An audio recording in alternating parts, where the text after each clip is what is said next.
दोस्तों, जब भी कोई मामला सामने आता है एनडीपीएस का, मतलब कि एनडीपीएस केस, खास करके इसमें जब कोई कमर्शियल क्वांटिटी पकड़ी जाती है, कमर्शियल क्वांटिटी को देखने के लिए कैसे आप कंपेयर करोगे, कौन सी स्मॉल क्वांटिटी है, कौन सी इंटरमीडिएट क्वांटिटी है और कौन सी कमर्शियल क्वांटिटी है, इस पर हमने एक डिटेल पर वीडियो अपने इसी चैनल पर बनाया है। उस वीडियो को आप देखेंगे तो जान जाएंगे। और मैंने आपको यह भी बताया था कि आप एनडीपीएस एक्ट अगर आप देखते हैं तो लास्ट में आप देखोगे तो उसमें आप टोटल 239 टाइप के, मतलब कि 239 टाइप के narcotic drug and psychotropic substance जो चीजें होती है वो सब आप उसमें देखते हो। कमर्शियल क्वांटिटी के मामलों में बेल जल्दी से नहीं होती है, सालों साल लग जाते हैं बेल लेने में।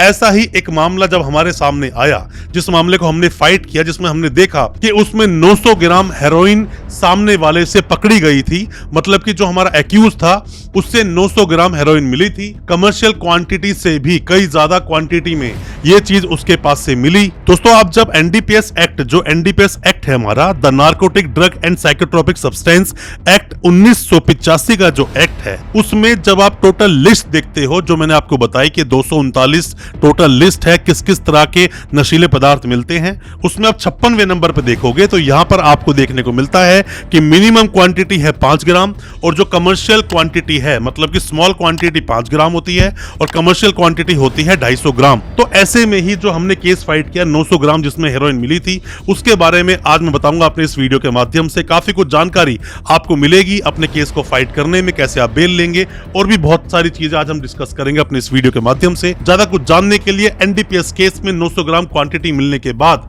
किस तरह से केस आगे चला, दोस्तों बने रहिए हमारे इस वीडियो के साथ। नमस्कार दोस्तों, फिर एक बार स्वागत करता हूं आप सभी का अपने इस यूट्यूब चैनल पर जिसका नाम है फाइट फॉर ट्रू। मेरा नाम है वीरेंद्र वर्मा। जैसा कि आप सभी जानते हैं, हम इसी तरह की लीगल अवेयरनेस की वीडियोस आपके लेकर आते हैं और आपको बनाते हैं कानूनी जानकार। दोस्तों, आप कोई भी नए वकील साहब हैं, कोई भी नए वकील साहब अभी आप बने हैं, या फिर लॉ के स्टूडेंट हैं, अभी अभी वकालत आपने शुरू की है, या फिर आप एनडीपीएस जैसे केस में फंस गए हो या इसकी जानकारी चाहते हो, तो ये वीडियो आपके बहुत ज्यादा काम का है। दोस्तों, जब भी कभी मामले आप देखते हो, हालांकि मामले बहुत अलग अलग तरह के होते हैं, बट एक मामला मैं आपको बताऊंगा जो कि आपको जानना चाहिए। इसमें हुआ क्या कि एक व्यक्ति की जानकारी मिलती है पुलिस को जानकारी मिलती है और पुलिस मेंशन करती है अपनी एफआईआर में कि हम इंफॉर्मेशन कलेक्ट करने के लिए थाने से रवाना हुए थे, कि हमें इंफॉर्मेशन कलेक्ट करनी थी। और जैसे ही हम लोग चले तो वहां पर हमें हमारे एक मुखबिर ने इंफॉर्मेशन दी कि यहाँ पर एक व्यक्ति आएगा जिसके पास हेरोइन है, हेरोइन वो सप्लाई करता है, फुटकर में भी लोगों को वो देता है। ऐसे में उसको अगर सर्च किया जाए तो उसके पास से हेरोइन बड़ी मात्रा में मिल सकती है। दोस्तों, यहाँ पर कुछ प्रोविजन सामने आ जाते हैं जैसे ऐसा मामला होता है। अब वो कौन कौन से प्रोविजंस हैं इसके बारे में आपको जानना चाहिए। सबसे पहला दोस्तों प्रोविजन होता है, जब भी किसी भी व्यक्ति की तलाशी लेना चाहती है पुलिस, तो पुलिस सबसे पहले उस व्यक्ति को 50 का नोटिस देगी। जो एनडीपीएस सेक्शन जो 50 बोलता है कि उसमें किसी भी व्यक्ति की अगर तलाशी आप ले रहे हो, आपको इंफॉर्मेशन है कि उसके पास कोई भी कॉन्ट्राबैंड मिल सकता है, मतलब कोई भी नशीला पदार्थ मिल सकता है, तो ऐसे में आप सेक्शन 50 का एक नोटिस जरूर देंगे।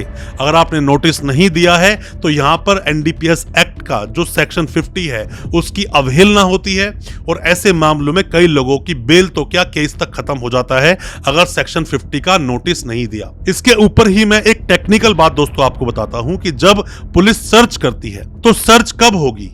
ऑब्वियसली बात है, सेक्शन 50 का नोटिस देने के बाद और सर्च हुआ, और सर्च में जो सर्च मेमो बनाती है पुलिस, उस सर्च मेमो में सेक्शन 50 के नोटिस का जिक्र नहीं है, तो इसका मतलब आपको सेक्शन 50 का नोटिस दिया ही नहीं गया। आपको जो सर्च मेमो है वो जरूर देखना है, बहुत अच्छे से देखना है, क्योंकि सर्च तभी कर सकती है पुलिस जब आपको सेक्शन 50 का नोटिस दिया गया होगा।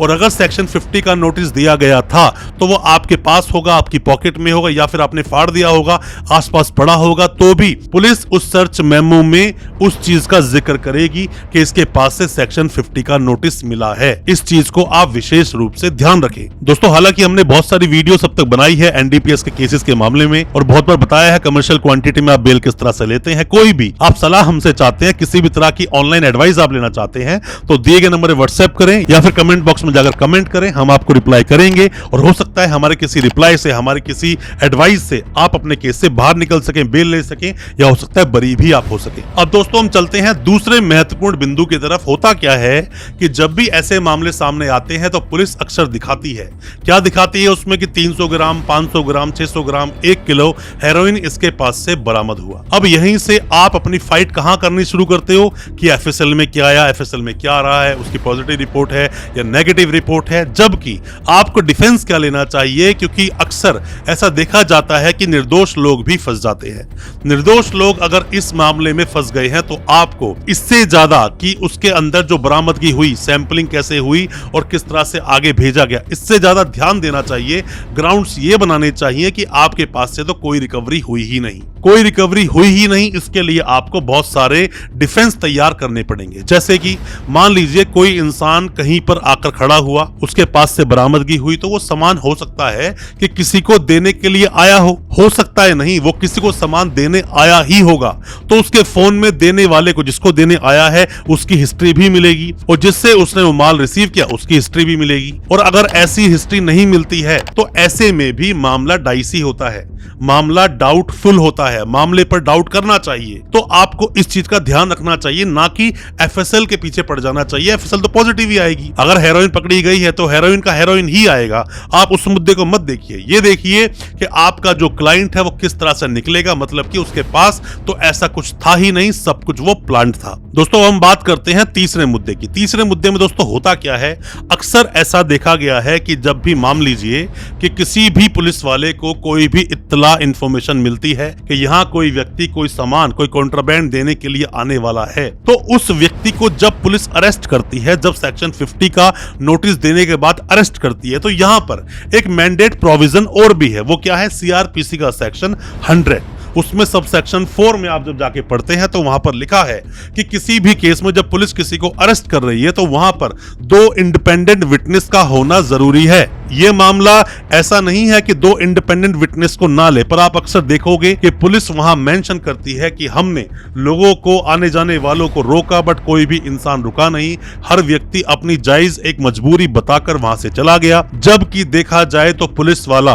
किसी भी आम व्यक्ति पर एक्शन कर सकता है, कानूनी कार्रवाई कर सकता है, अगर वो ऐसी प्रोसीडिंग का हिस्सा नहीं बनता है। तो इन मुद्दों को अक्सर हम स्किप कर देते हैं, ऐसे मुद्दों को अक्सर स्किप कर दिया जाता है और उसी की वजह से सामने वाले को, जो आपका क्लाइंट है, जो एक्यूज है, उसे सजा हो जाती है। तो आपको दोस्तों एक वीडियो में पूरे ट्रायल को, पूरे ग्राउंड्स को बताना बहुत मुश्किल है, आसान नहीं है ये चीज, पर मैं आपको बता दूं, जो जो चीजें मैंने आपको बताई हैं, इन चीजों को भी अगर आप समझोगे तो आप बेल ले पाओगे, केस को जीतोगे भी, बरी हो सकते हो।